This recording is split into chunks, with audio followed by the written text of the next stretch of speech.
Greetings! This is the Express for Wednesday. Here we have 1, 2, 3, 4, 5, 6, 7 events. Of course, you can split it up, you can use a system. Basically, it's up to you. Here, for the most part, we have the Premier League and we also have Italy. The first option in the Express is Bournemouth versus Tottenham. In general, Tottenham's situation is, of course, complicated.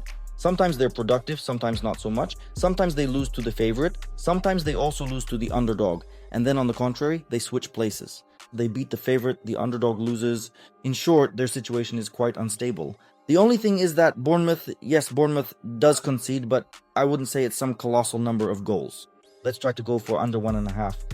For Tottenham, after all, their scoring ability is mostly in doubt, so I'll take the risk and suggest a total under 1.5. Brentford versus Sunderland. Here I'll go with the basic standard total. The only thing is I didn't want to take risks with the odds, so I went with an option that allows for a refund. In any case, if you want higher odds and are ready to put the whole parlay on the line, you can go for over 2.5 goals. I played it safe at 1.47, total over 2 exactly. Crystal Palace versus Aston Villa. Here it's the opposite situation in terms of totals, because as you can see, lately they've been exceeding their standard total, and I think there might be some nuances here.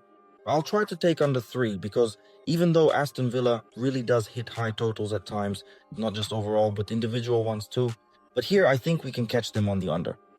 Total under 3 exactly at 1.49.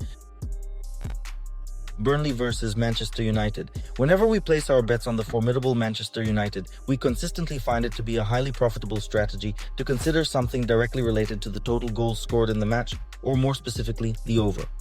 In halves, or that Manchester United will concede, because after all, the statistics show that United, tends to concede quite a bit even against outsiders. I think that's possible here, even more so. 0.5 Burnley at 1.44. We've already discussed the strategy for Atalanta, for which we have a separate video.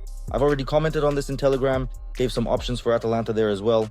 But this season, unfortunately, we are no longer counting on Atalanta, specifically in terms of individual totals. As for the overall, it could very well be Bologna-Atalanta over 2 exactly at 1.44, Lazio-Fiorentina.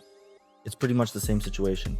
The only difference is that in the case of Atalanta, people were counting on them, thinking they could pull it off. But here, I think Lazio and Fiorentina have a better chance, even though the bookmakers believe there should be fewer goals in this match. Purely by the coefficient, that is purely by probability. Looking at the quotes, it is clear that the reflection, or rather the coefficient, is a reflection of probability. Here the officers believe that there will be fewer goals. Let's see. More than 2 level. Lazio-Fiorentina 1.64. Torino-Udinese. The picture here is probably so atypical because Udinese, as an underdog, actually sometimes scores as a favorite.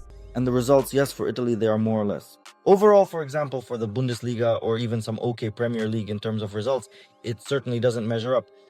But I think, considering how Torino concedes and Torino itself, we see how much they concede statistically, and with Udinese, I think there's a chance they can handle it.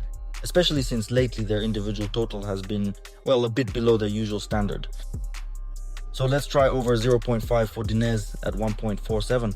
There's a link to Telegram in the comments and also a link to bonuses. Let's see. With the parlay, you can split it, you can use a system bet, or you can just place single bets. I'd like to remind you that for these kinds of parlays on Telegram, where we post parlays every day, you really don't need to go all in. Just a couple of percent is more than enough. And I hope that at the very least, everything works out. Good luck, friends. Take care. Bye.